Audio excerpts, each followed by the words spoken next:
नमस्कार दोस्तों, आप सुन रहे हैं क्राइम के पॉइंट चैनल के माध्यम से सच और आप बीती कहानियाँ।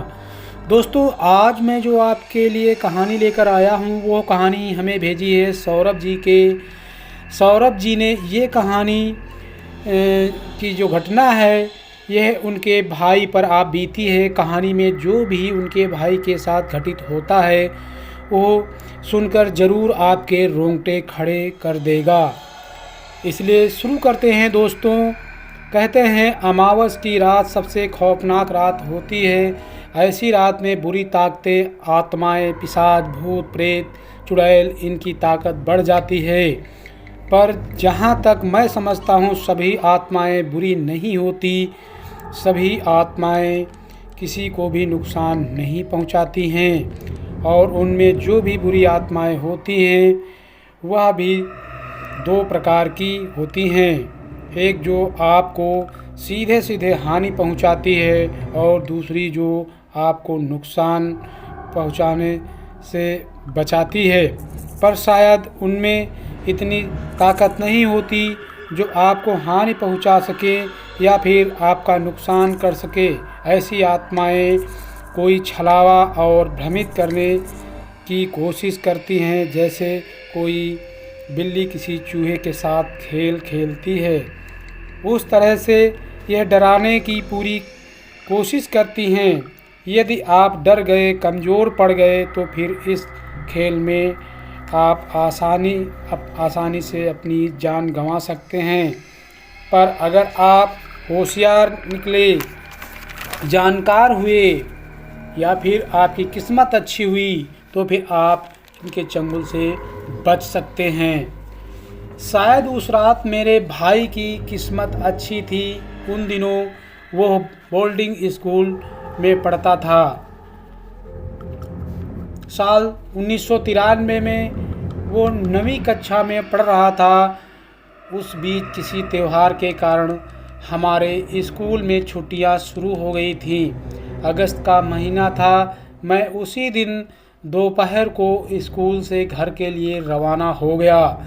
मेरे पास कुछ ज़्यादा सामान नहीं था। एक बैग था और उसमें एक जोड़ी मेरे कपड़े थे। सरकारी बस से जब मैं अपने गांव के लिए निकला तो काफ़ी देर हो चुकी थी। गांव के चौराहे पर बस से उतरा तो शाम हो चुकी थी। मैं बस से अकेला ही चौराहे पर उतरा था क्योंकि लगभग शाम के 8 बज चुके थे। बरसात का मौसम था।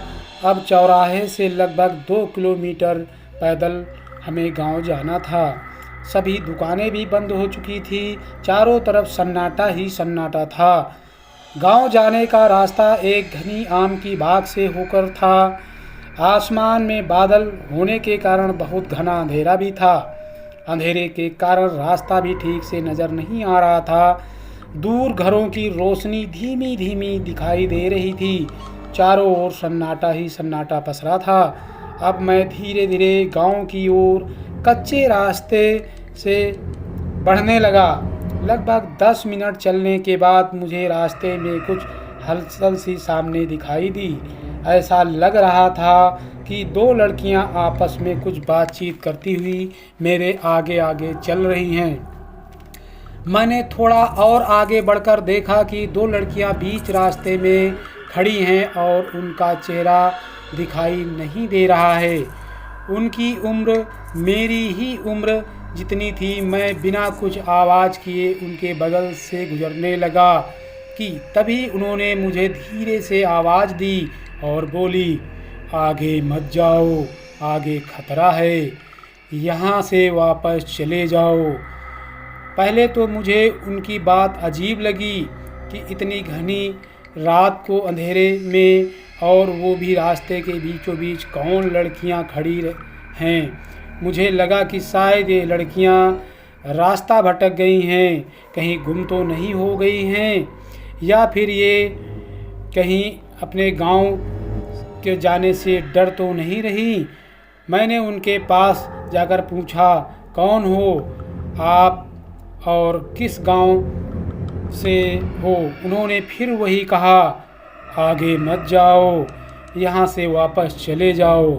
मैंने कहा, नहीं, मुझे अपने गांव जाना है, मेरा गांव सामने है, थोड़ी ही दूर पर है, मैं रास्ता जानता हूँ। वो दोनों जुड़वा थीं, बिल्कुल एक जैसी कपड़े, काले कपड़े पहने थी, एक जैसी शक्ल की थी।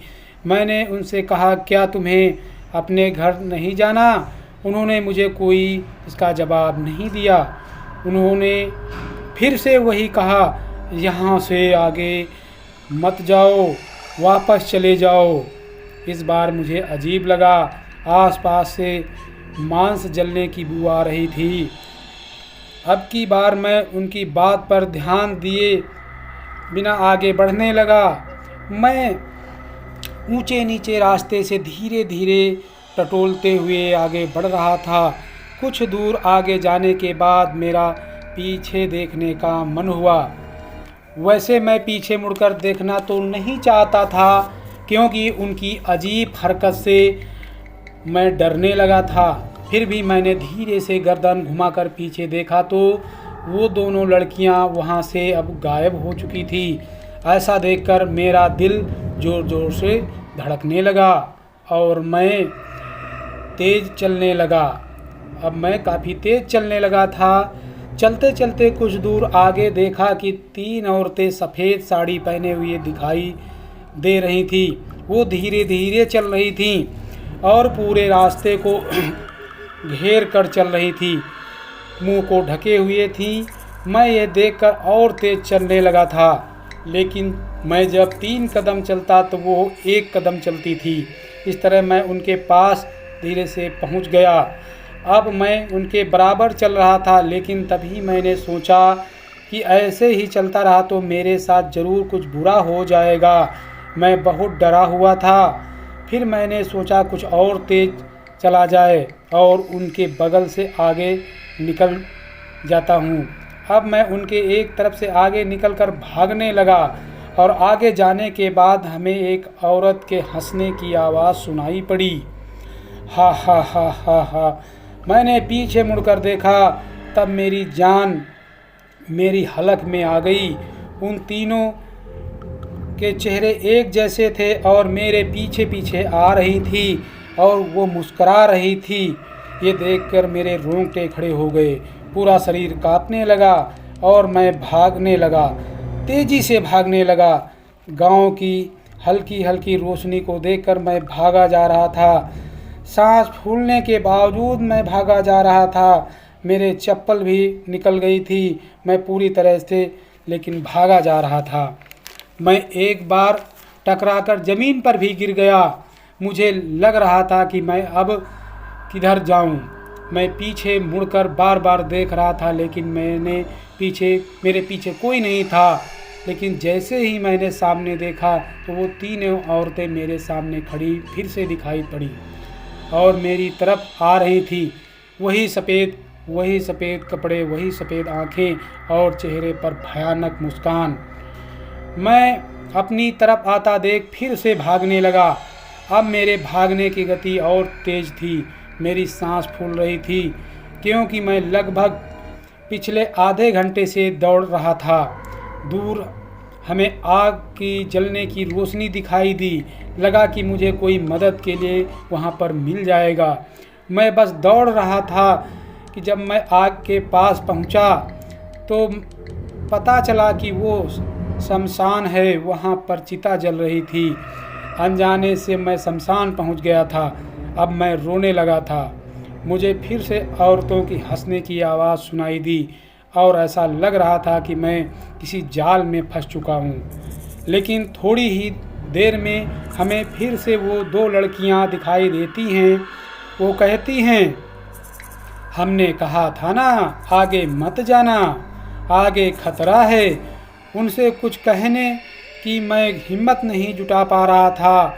मैं इतना डरा हुआ था कि बस बोलने के बजाय मेरे होंठ थरथरा रहे थे, आँखों से आंसू निकल रहे थे, शरीर पसीना पसीना हो गया था और मैं पड़े पड़े दर्द से करा रहा था। उन दोनों लड़कियों ने अपने अपने दोनों हाथ मेरी तरफ बढ़ाए और अपनी ओर आने का इशारा किया। चलो हमारे साथ। उनकी बातों में हमें विश्वास लग रहा था। उनके पीछे पीछे मैं दौड़ने लगा था। काफ़ी दूर आगे जाने के बाद वो अचानक से फिर से गायब हो गई। मैंने ध्यान से देखा कि मैं अपने गांव पहुंच चुका था। मेरे घर के भीतर से रोशनी आ रही थी। मैं भागता भागता घर के दरवाजे पर पहुंच गया। मेरे पीछे जो कोई भी था वो घर तक पीछा किया था, वो पीछे पीछे गया था। मुझे अपने घर में आवाज़ देने की हिम्मत तक नहीं थी, पर मेरी किस्मत ने मेरा बहुत साथ दिया। एक बार फिर से साथ दिया। मेरे पापा घर के बाहर एक डंडा लेकर निकलते हैं और उनकी नज़र मेरे ऊपर पड़ती है। वो कहते हैं, बेटा इतनी रात में तुम कैसे हो, सब ठीक है, तू इतना डरा हुआ क्यों है। उन्होंने जैसे ही मुझसे ये पूछा, मैं चक्कर खाकर नीचे गिर पड़ा था, जैसे मुझे मिर्गी का दौड़ा पड़ा हो। मैं बेहोश हो गया था। मैं इस तरह 3 दिन तक बेहोश रहा। 3 दिन बाद मैं जब होश में आया तब पता चला कि पहले जब भी मैं होश में आता था मुझे सब वही नज़ारा दिखाई देता था और मैं बेहोश हो जाता था। पापा को शक हो गया था कि मैं अमावस की काली रात में अकेला घर आया था, इसलिए रास्ते में शायद मैं डर गया हूँ। ठीक होने के लिए पिताजी ने मेरा इलाज करवाया और जब मैं स्वस्थ हुआ, जब मैं ठीक हुआ, मैंने आप बीती पिताजी को सुनाया। तब से उस रास्ते से गांव का कोई भी व्यक्ति सूर्यास्त के बाद नहीं जाता है और उस रास्ते को भूतिया रास्ता कहा जाने लगा। दोस्तों, अगर किसी के साथ ऐसा हो तो अपना ख्याल रखें, सावधान रहें। धन्यवाद। जय हिंद, जय भारत।